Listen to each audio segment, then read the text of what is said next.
मेरा नाम प्रिया है। मैं बहुत खुश थी कि मेरी शादी रवि से होने वाली है। शादी घर वालों की मर्जी से ही तय हुई है। मेरे भैया की शादी अभी 1 साल पहले ही हुई है। मेरी भाभी का नाम रचना है। मेरी भाभी बहुत सुंदर है, साथ ही बहुत हंसमुख है। हंसना और बातें करना उन्हें पसंद है। जब से भाभी घर आई है, घर में एक अलग ही माहौल रहता है। मेरी भाभी से मेरी अच्छी बनती है, लेकिन एक बात की वजह से मुझे नहीं पता था कि मेरी सोच इतनी बदल जाएगी। एक दिन रवि जब घर आया था, तब मैं, भाभी और रवि साथ में एक कमरे में थे। हम लोग बैठे ऐसे ही बातें कर रहे थे। जैसा कि मैंने पहले ही बताया कि मेरी भाभी बहुत बातें और मजाक करती है। ऐसे ही बातों बातों में उन्होंने रवि से कह दिया कि आपने भी क्या देखकर इसे पसंद कर लिया। आपका दिमाग तो सही है, अभी भी मौका है, आप बच सकते हो। शादी अभी हुई नहीं है।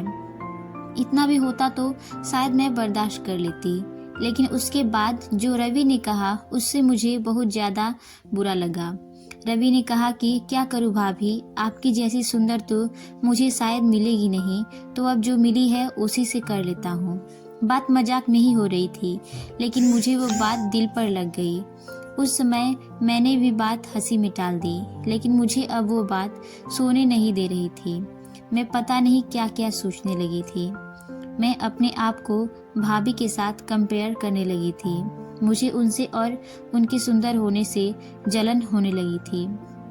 एक छोटी सी बात मेरे अंदर यह बदलाव ला सकती है, मैंने सोचा नहीं था। मैं उस बात का जवाब देना चाहती थी। मैं कुछ भी सोचने लगी थी। मैं सोच रही थी कि कैसे उन्हें भी मैं रुलाऊं। शादी की तैयारियों के साथ मेरा दिमाग भी कहीं और ही चलने लगा। एक दिन भाभी शॉपिंग करने मम्मी के साथ बाहर गई थी। घर में भैया थे। मैंने सोचा था कि भैया को कुछ ऐसा कहूँ जिससे इन दोनों के बीच में झगड़ा हो, थोड़ी कहा सुनी हो, भाभी थोड़ी परेशान हो। उस समय मैं बस इतना ही चाहती थी, लेकिन मुझे नहीं पता था कि मेरी उस बात से उन दोनों की जिंदगी में जहर घुल जाएगा। भैया भाभी को फोन लगाकर पूछ रहे हैं कि कब तक आओगी। भाभी ने कहा बस आ ही रहे हैं। भैया बोले कि पहले भी यही बोला था, अब भी यही, कब तक आओगी। मैंने उस बात को पकड़ लिया और भैया के फोन रखने के बाद मैंने कहा कि खूबसूरत लड़कियों की बात का कोई भरोसा नहीं होता। भैया पता नहीं क्या क्या छुपाती है, क्या झूठ बोलती है। आखिर वो भाई तो मेरे ही थे। उन्होंने भी मेरी इस बात को पकड़ लिया। पूछा क्यों, क्या बात कर रही है, तुझे कुछ पता चला क्या। मैंने जानबूझकर ऐसा दिखाया कि मैं कुछ जानती हूँ और उनसे छिपा रही हूँ। मैंने कहा नहीं, कुछ नहीं, मैं तो बस ऐसे ही बोल रही थी। भैया ने फिर पूछा तो मैंने और ज्यादा उन्हें परेशान किया। मुझे पता था कि वो जितना परेशान होंगे उतना ही भाभी भी होंगी। मैंने उन्हें ऐसे ही कहा कि भैया मैं क्या बताऊं, आप खुद समझदार हैं। वो बोले क्या मतलब, क्या बोलना चाहती है, ठीक से बता। अब मैं क्या कहती, लेकिन अच्छा हुआ कि उसी समय भाभी और मम्मी वहां आ गए और बात टल गई। लेकिन मुझे बहुत खुशी हो रही थी कि मैंने अपना काम कर दिया। भैया उनके आते ही अपने कमरे में चले गए। बस मुझे अब भाभी का वैसा चेहरा देखना था जो मैं देखना चाहती थी। भाभी करीब 1 घंटे बाद जब कमरे से निकली तो उनका चेहरा बयां कर रहा था कि मैंने जो बोला है उसका असर हो रहा है। भैया का मुंह भी उतरा हुआ था। उस दिन से भाभी का बोलना और हंसना कम हो गया। भाभी का मुंह उतरा रहता था। मैं पता नहीं कैसे इतनी कठोर हो गई थी कि उनके आंसू से मुझे खुशी मिल रही थी।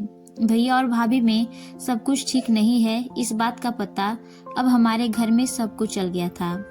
भाभी अब मुझसे भी बात नहीं कर रही थी, लेकिन मुझे बुरा नहीं लग रहा था। एक दिन भैया भाभी से किसी बात पर बिगड़ गए और सबके सामने उन्हें घर से जाने को कहने लगे। मम्मी और पापा ने कहा कि क्या हुआ, क्या बात कर रहा है, ऐसा क्या हुआ, लेकिन वो बोले कुछ नहीं। भाभी को वो बात बहुत बुरी लगी और वो घर से जाने लगी। मम्मी ने कहा कि शादी सर पर है, ऐसे कहाँ जा रही हो। भैया बोले उसे जाना है तो जाने दो। भाभी मेरी तरफ देख रही थी, लेकिन मुझे ना बुरा लग रहा था, ना मैंने उन्हें रोका। भाभी अपने घर चली गई। शादी में सिर्फ 10 दिन बाकी थे और भाभी घर से चली गई। घर में मम्मी, भैया और पापा को देखकर अब मुझे थोड़ा बुरा लगने लगा था, पर मैं अब कुछ नहीं कर सकती थी। क्योंकि बात बहुत आगे निकल गई थी। सच बताऊं तो बात इस हद तक चली जाएगी इसका मुझे अंदाजा भी नहीं था। शादी के समय सभी के मुंह उतरे हुए थे और इसका कारण मैं थी, लेकिन यह बात मैं कैसे बता सकती थी। भाभी को मम्मी ने फोन किए लेकिन वो नहीं आए। घर का माहौल ही बदल गया। भैया से सभी पूछ रहे थे कि ऐसा क्या हुआ, लेकिन वो भी कुछ बता नहीं रहे थे। घर की रौनक ही चली गई थी। शादी को एक दिन बचा था और भाभी अचानक ही वापस आ गई। भाभी को देखकर मम्मी खुश थी। मैं अभी भी भाभी से बात नहीं कर रही थी। सोच रही थी कि किस मुंह से बात करूं। मेरी वजह से भाभी इतना परेशान जो हुई। भाभी खुद ही मेरे पास आई। मैंने बोला, आप आ गई? वो बोली, हाँ। मैंने सोचा कि अगर मैं नहीं आती तो तुम्हें कौन तैयार करता। भाभी ने ऐसा कहा तो मैं रोने लगी। भाभी ने कहा कि मुझे तुम्हारे भैया की बातों का इतना बुरा नहीं लगा। ठेस तो मुझे तुमने पहुंचाई।